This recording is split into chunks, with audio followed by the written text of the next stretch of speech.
Olá pessoal, mais um SKESCO Talks começando. Hoje, antes de apresentar o nosso convidado especial, eu quero falar para vocês, fazer uma pergunta. Se você tem na sua casa uma fita VHS, se você tiver uma fita VHS na sua casa, a gente tem na SKESCO agora um trabalho de digitalização de fitas. Então basta você acessar o QR Code que está aqui na tela ou o nosso site e você pode transformar a sua fita VHS em digital, formato digital, e também mini DV, mini DVD, DVD, todos esses tipos de materiais antigos, você pode ter ele agora no formato digital. E agora eu vou apresentar para vocês o nosso convidado, o seu Michel Alabi. O seu Michel Alabi, ele foi CEO da Câmara de Comércio Brasil Árabe, é isso? Não, árabe Árabe brasileira. brasileira. Árabe brasileira. E hoje ele é presidente da Labi Consultores. Também tem uma experiência aí de 55 anos em comércio exterior. Seja bem-vindo, seu Michel. Muito obrigado, Romeu, Vitor. É um prazer estar aqui em mais um papo da Esco Talks. Eu tenho a impressão que isso é muito importante para mostrar o que a Esco faz e também o que nós podemos fazer para ajudar o empresário brasileiro a participar do comércio exterior mundial. Seu Michel, conta um pouquinho pra gente sua trajetória de vida, como o senhor começou, onde o senhor nasceu. Bom, eu sou paulista, do bairro da Moca. Ah, meu bairro. É uma rua muito pequena onde eu nasci, é a Rua Iolanda, e depois os meus pais mudaram para Vila Mariana. E eu hoje tenho 75 anos de idade, sou formado em Administração de Empresas, Ciências Contábeis pela Universidade de São Paulo, tenho o meu mestrado também pela PUC de São Paulo, fui professor e diretor das Faculdades Metropolitanas Unidas, dei aulas na Fundação Getúlio Vargas e na própria USP. Enfim, essa é a minha trajetória, a princípio, na vida acadêmica. Na vida profissional, eu comecei a trabalhar com 12 anos, eu era office boy, na época ainda tinha esses office boys do antigo Banco Moreira Salles, que hoje é o Unibanco Itaú. Foi o seu primeiro emprego? Foi meu primeiro emprego, como office boy. Depois eu fui trabalhar numa loja de tecidos na rua Cavalheiro Basílio Jafé. Que fica em qual bairro? No mercado, né? Lá no Parque Dom Pedro, Sim. praticamente. Aí depois saí de lá e fui trabalhar na Serasa. Antigamente era uma companhia só de análise de balanços. A gente analisava crédito de pessoas físicas e jurídicas. Foi aí que eu comecei a estudar na Universidade de São Paulo. Eu me lembro tempos difíceis. Eu tomava 2 ônibus para chegar até a Universidade de São Paulo, na cidade universitária. Evidente que eu comecei a época na Vila Nova, né, que é em Higienópolis, e depois a faculdade mudou para lá. Eu me formei em 71 como administrador, depois em 73 como bacharel em Ciências Contábeis. Essa é a minha experiência, grosso modo, na área de estudos acadêmicos, né? E eu sempre procuro transferir meus conhecimentos aos jovens, porque se eu quiser mudar o país, eu tenho que começar pela educação. E a educação deve fazer parte de um programa de desenvolvimento nacional. Com relação à minha experiência em comércio exterior, Eu comecei, na realidade, na área de feiras e exposições, na Alcântara Machado. Fui diretor da Brasil Esporte 82, 83 também. Além disso, fui diretor de várias feiras no Brasil e no exterior. À época, a Alcântara Machado era contratada pelo Ministério de Relações Exteriores para organizar feiras no exterior. Eu estive no Senegal, no Irã, na Arábia Saudita, enfim, Colômbia, Peru, Venezuela. Foram vários países em que nós tivemos diversas oportunidades de promover o Brasil à época. Eu lembro um caso na Colômbia, em que a feira deveria ser inaugurada num dia e não havia chegado as mercadorias. Aí tivemos que tomar um avião, um teco-teco na época, e que eu rezei muito para não cair, porque houve uma turbulência absurda e o piloto queria que eu lesse a carta. Mas eu falei, mas que carta? Eu não consigo ver nada aqui. Era a carta de voo, né? Eu não entendo nada disso. Esse foi um dos casos mais engraçados que ocorreu. E na época... Isso era um voo de onde para onde? De Bogotá a Bucamaranga. Bucamaranga é uma cidade colombiana onde se come as formigas saúvas, os rabos das formigas. Eu experimentei à época. Até Como era foi? gostosa, né? Enfim, esse mundo, a gente já viu coisas absurdas. Eu me lembro uma vez na China, em que eu fui convidado para um jantar. E lá, na época, o anfitrião brindava com a bebida local deles, né, que é um aguardente de cana. E ele levantava o copo e dizia uma palavra lá, campai, e a gente tinha que beber. Eu sei que até o segundo eu consegui beber, o terceiro eu já não conseguia mais. E ali eu comi carne de cobra, enfim. São fatos na vida, como na Nigéria, em que eu fui convidado por uma tribo, em que o ministro, na época da Indústria e Comércio, era o chefe da tribo. E ele me convidou para um jantar na tribo, sentado ao chão.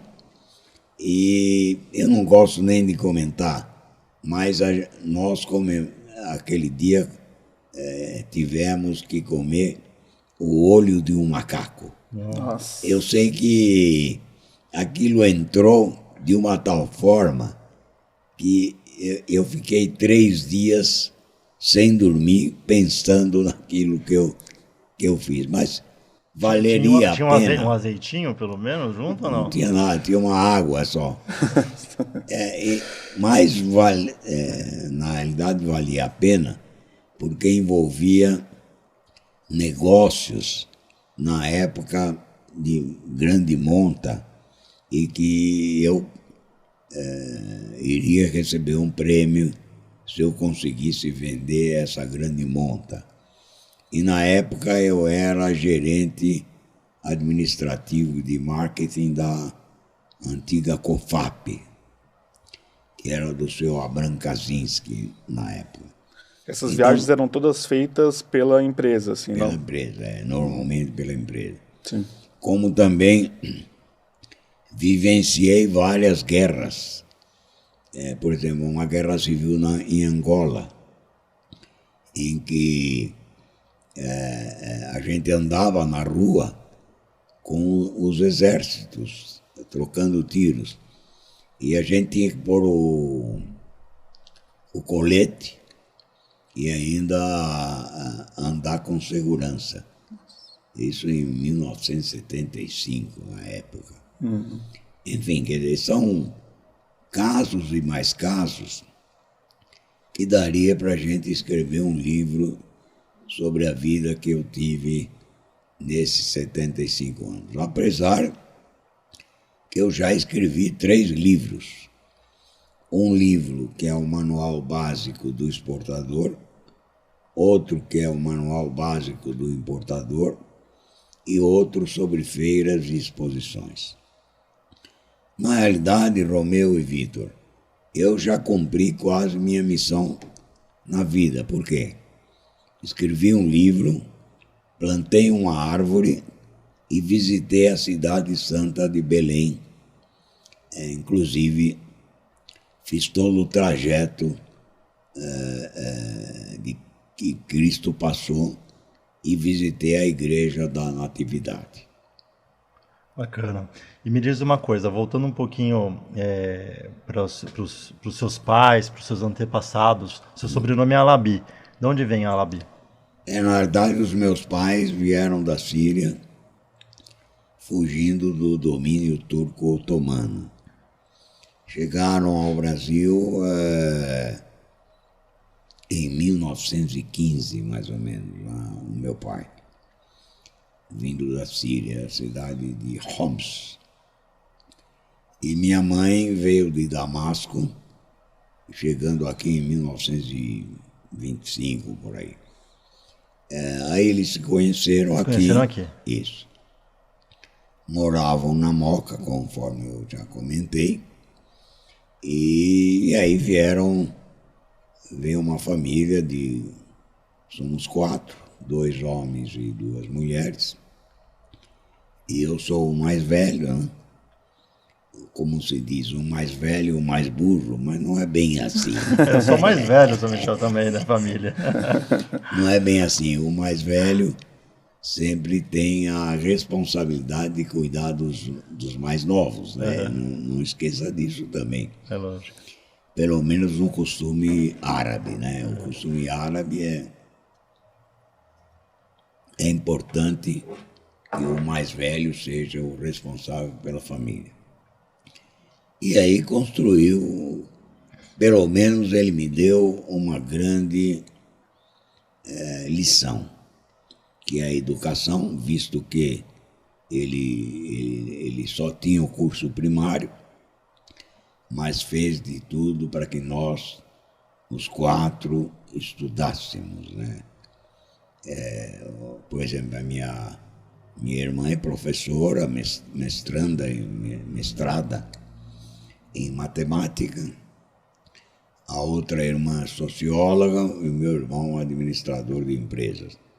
Quer dizer, pelo menos isso nós aprendemos. Além do que, ele nos colocou um paradigma, honestidade e ética acima de tudo, nesse país que ele tanto amou e que morreu aos 90 anos, em 1994. E minha mãe, falecida também em 2007. Enfim, hoje nós temos uma família, eu sou casado, tenho 2 filhos, um casal, e também já um neto, 23 anos, que estuda em 2 escolas. Quer dizer, pelo menos isso eu consegui transferir para ele, para poder ter uma educação e melhorar o padrão de vida dele no Brasil. São Michel, agora vamos falar sobre política externa, política internacional.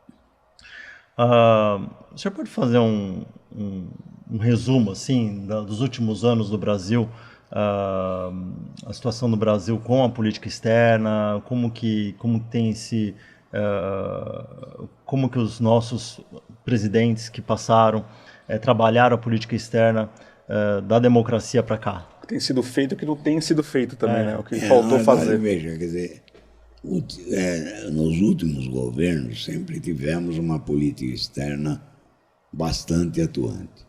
E você sabe que o Brasil é a 10ª economia do mundo É evidente que temos problemas de desigualdade, problemas sociais crônicos, mas a política externa sempre esteve presente no cenário.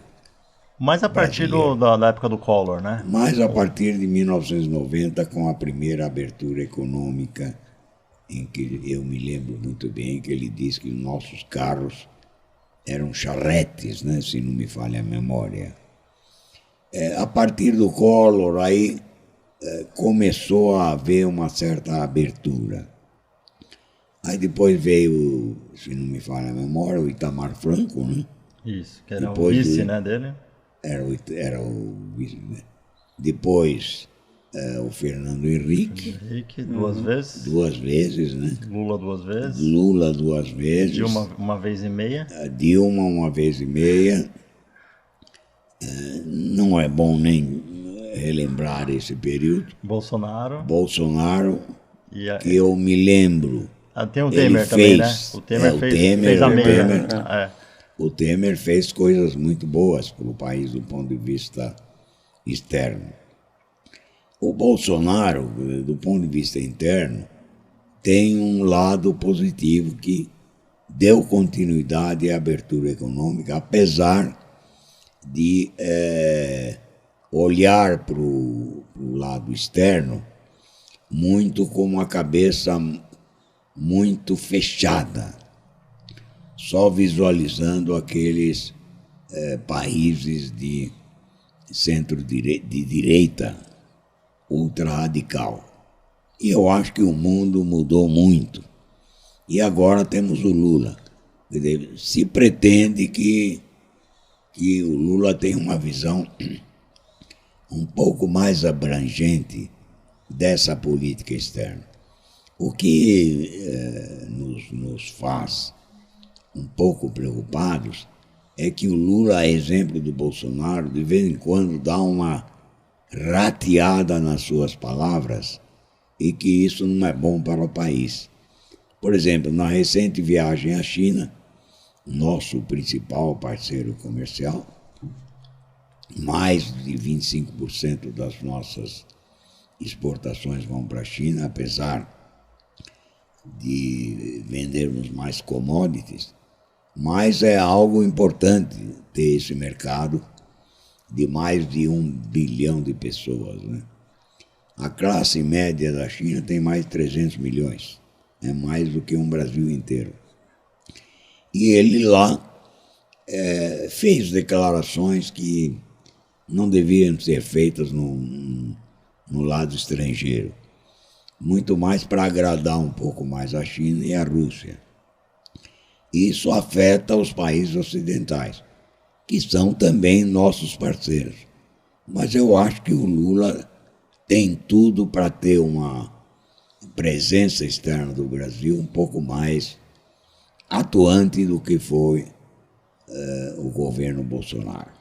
Só para esclarecer para quem está nos assistindo, ele citou, né, pelo que eu me lembro, ele citou, o presidente Lula, citou que não sabe porque o dólar é a moeda mais forte do mundo e também deu uma indireta que o Zelensky seria também responsável pela guerra entre Ucrânia e Rússia. Foram as duas declarações. Acho que foram essas duas, né? O que o senhor acha? Além de combater e falar mal da Europa e dos Estados Unidos. O que o senhor acha em relação à guerra da Ucrânia com a guerra da Rússia, né, na Ucrânia? Como acabar com essa guerra, pela sua experiência política internacional?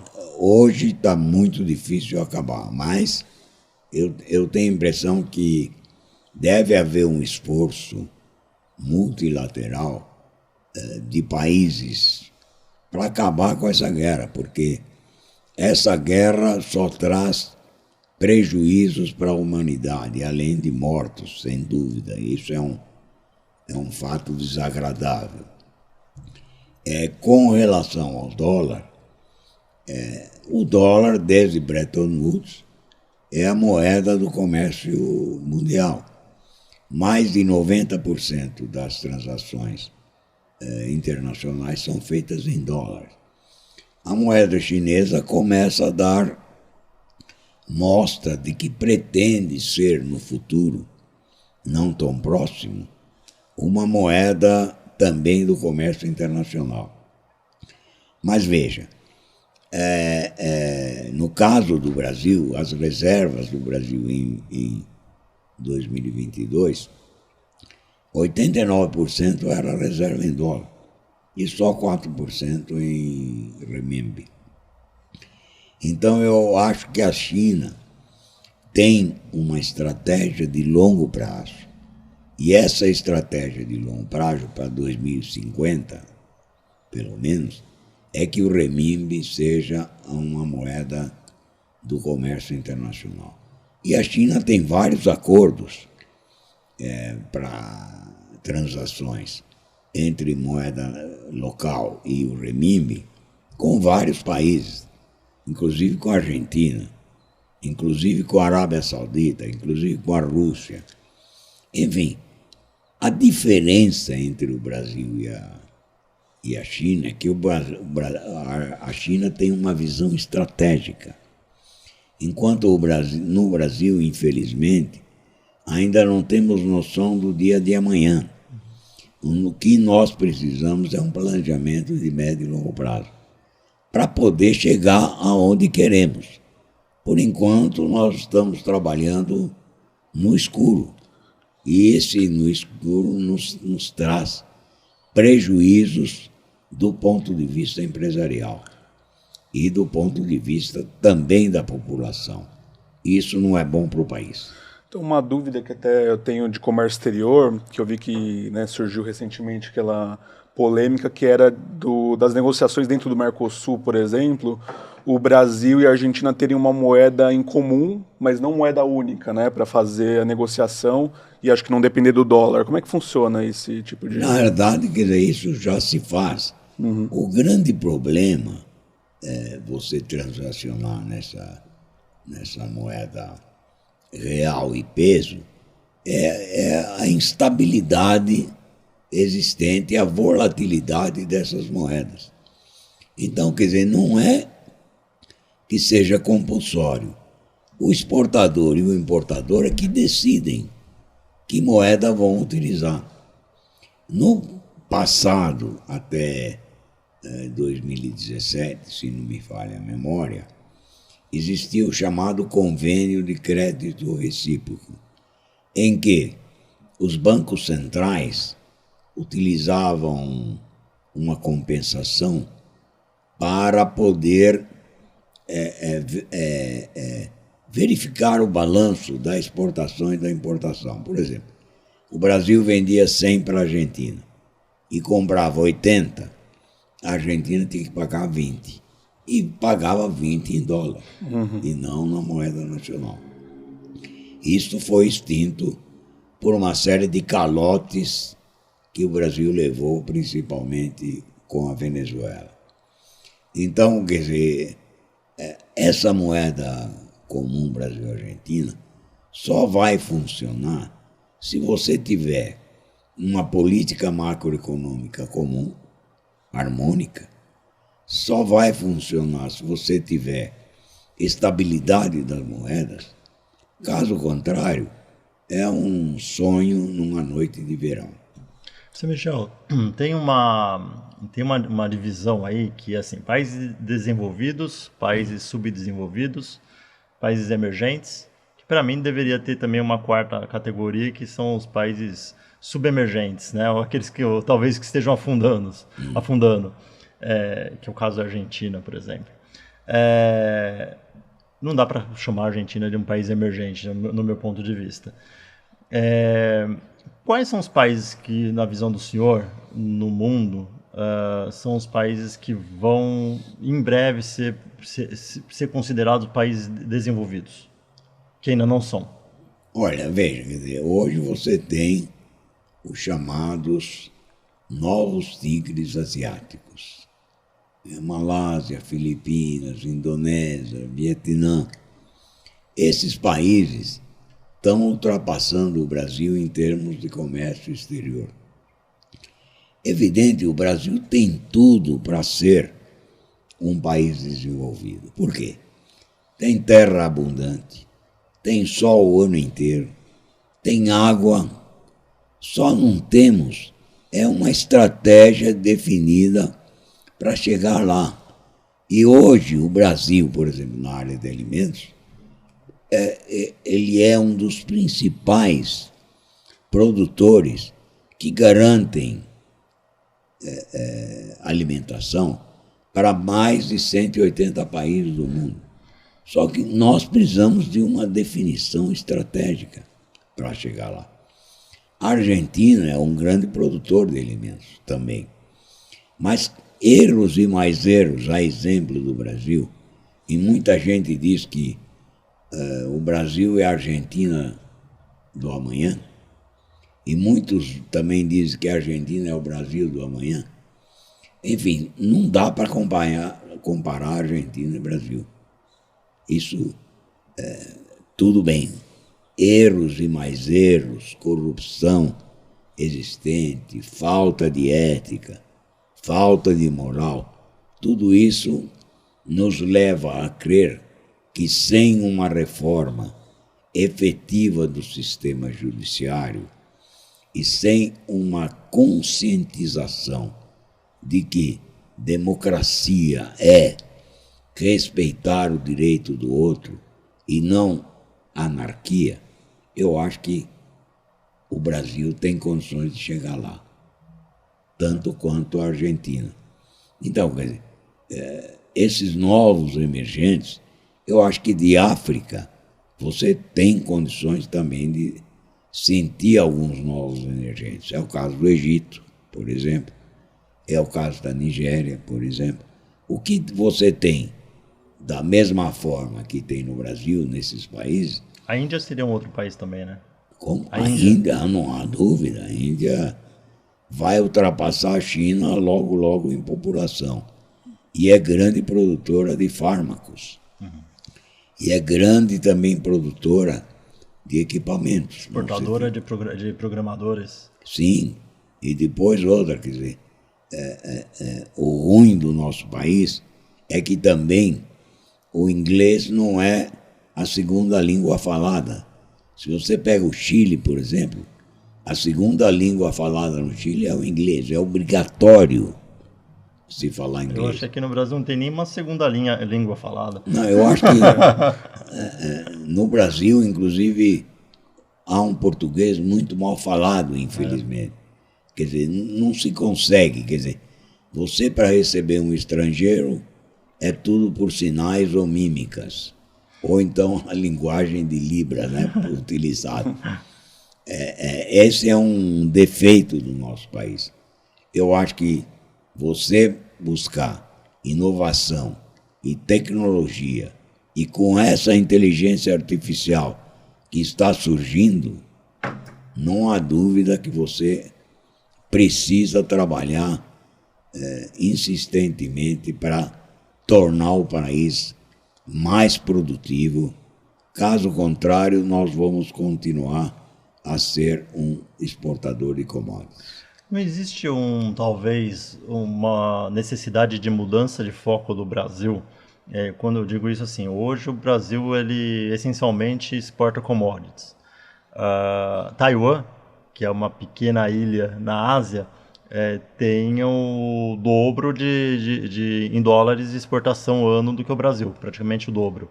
Mas por quê? Porque eles são totalmente industrializados, né? Eles exportam um produto final já industrializado. Será que o Brasil não deveria ter uma Taiwan, um espaço só de industrialização para a gente conseguir exportar mais e tirar um pouco do foco das commodities? O problema, Romeu, é que a indústria manufatureira brasileira perdeu espaço em função da falta de inovação, da falta de produtividade e do chamado custo Brasil, infelizmente. Além do que, se você pega a Coreia do Sul, e você citou Taiwan, ou podia ser a China, eles investiram pesadamente em educação. Há 50 anos, a renda per capita do Brasil era superior à Coreia, à China, à Índia e Taiwan. E hoje, você vê como é que está a nossa renda per capita. Quer dizer, nós não desenvolvemos uma política industrial vinculada ao quê? À inovação e tecnologia. Nós desenvolvemos uma política industrial baseada no protecionismo ou na chamada substituição de importações do economista Raul Prebisch. Tudo bem, à época funcionou, mas a indústria tem que caminhar. A indústria deve privilegiar a inovação e tecnologia. Hoje, por exemplo, a terceira e quarta geração da revolução tecnológica não chegou ao Brasil. Quer dizer, o que nós temos de marca Brasil em termos de produtos? Um pouquinho de calçados. Nem o café é marca Brasil. Quer dizer, nós vendemos o café em grão e importamos o café já produzido. É o café de expresso, por exemplo, que é um absurdo. Não tem lógica. Quer dizer, falta, na realidade, uma verdadeira política industrial baseada em inovação e tecnologia para um médio e longo prazo, e não para amanhã. Quer dizer, amanhã o que a indústria quer é incentivos. E esse incentivo já tem que ter um prazo determinado. Não que o incentivo não seja bom. O senhor falou incentivos, são subsídios. Subsídios. Mas tem que ter um subsídio por prazo determinado e não por prazo indeterminado como nós temos. Quando surgiu a Zona Franca de Manaus, a ideia era mais ou menos essa, não era? De incentivar a industrialização? Sem dúvida. Mas a Zona Franca de Manaus é muito mais uma zona importadora do que exportadora. Uhum. Quer dizer, ela produz para vender no mercado interno. As televisões, enfim. E esses incentivos da Zona Franca de Manaus deveriam ser usados para beneficiar os produtos locais, onde há possibilidade, no caso da biogenética, por exemplo, na alimentação natural, por exemplo, na farmacêutica, por exemplo. Que existem itens da Zona Franca que deveriam ser incentivados para ter produtos acabados. Uhum. Quer dizer, tem lógica, quer dizer, eu vendo a acerola, por exemplo, in natura, e importo o suco de acerola. Não tem lógica nenhuma. Acho que é o que acontece com os iPhones, né? Que eu vi que alguns são montados em Manaus, mas basicamente eles recebem as peças prontas e montam só o celular, né? Em vez de fabricar o componente, tal, que seria muito melhor para o Brasil, né? E ainda nós pagamos um imposto elevadíssimo para comprar um telefone. Exato. Celular. Enfim, eu acho que nós precisamos reescrever o Brasil. E é importante reescrever. Quer dizer, nós precisamos de think tanks para poder reescrever o Brasil do ponto de vista da política industrial, da política educacional. Quer dizer, chega de privilégios para todo mundo. Quer dizer, infelizmente, o Brasil não é um país comunitário, é um país individualista. Quer dizer, o que é bom para mim está ótimo. Eu não me preocupo com a comunidade. Quer dizer, sem se preocupar com a comunidade, você não chega a nada. Seu Michel, a gente está indo para a parte final da entrevista, então eu queria entender O que o senhor acha, então, para a gente ter um Brasil com uma renda per capita maior, o que é preciso fazer por parte do governo? Bom, melhorar o sistema educacional, esse é um ponto fundamental, dar mais interesse aos cursos básicos, dar mais interesse aos cursos técnicos, principalmente, e menos nas universidades. Incentivar que os cientistas fiquem no Brasil e não vão para o exterior, conforme nós estamos vendo atualmente. O Brasil tem bons cabeças nessa área, só que não se dá o valor devido a esses cientistas. Precisa lapidar. Precisa lapidar. Além disso, conforme eu disse, se você melhorar a educação, você vai ter mais empregos. Por exemplo, eu cito um exemplo. Uma vez eu assessorei uma empresa de Ribeirão Preto que comprou uma máquina do exterior cujos manuais vinham no idioma inglês. O que aconteceu? Eles ficaram 6 meses sem utilizar a máquina porque ninguém falava inglês na empresa. Então eles tiveram que contratar alguém para traduzir os manuais para ir funcionar a máquina. Quer dizer, isso é inadmissível para um país que quer crescer e ter uma renda per capita condigna com a população brasileira. Isso. Eu tenho mais uma dúvida aí, uma curiosidade, na verdade. O senhor tendo atuado como CEO da Câmara de Comércio, né, Árabe Brasil, você poderia dar exemplos de como que uma Câmara de Comércio pode atuar para incentivar, como que ela atua incentivando o comércio entre os países? Como é que funciona isso? Na verdade, a ideia de uma Câmara de Comércio, normalmente, é promover as exportações e investimentos num país. No caso da Câmara de Comércio Árabe Brasileira, o ponto fundamental era de promover exportações do Brasil para esses países árabes. No caso, por exemplo, da Câmara Americana, é o contrário. É defender os interesses das empresas americanas estabelecidas no Brasil e apoiar empresas brasileiras que pretendam exportar para os Estados Unidos. Então, há uma diferença. E para abrir uma Câmara de Comércio, você tem que ter empresários que possam suportar no início a atividade da Câmara. Quer dizer, esse é o fundamental que você espera de uma Câmara de Comércio. Quer dizer, nesses 35 anos que passamos na Câmara de Comércio Árabe Brasileira, nós montamos uma estrutura. E essa estrutura a serviço do governo brasileiro e a serviço do empresário brasileiro, na busca de diversificar exportações para os países árabes.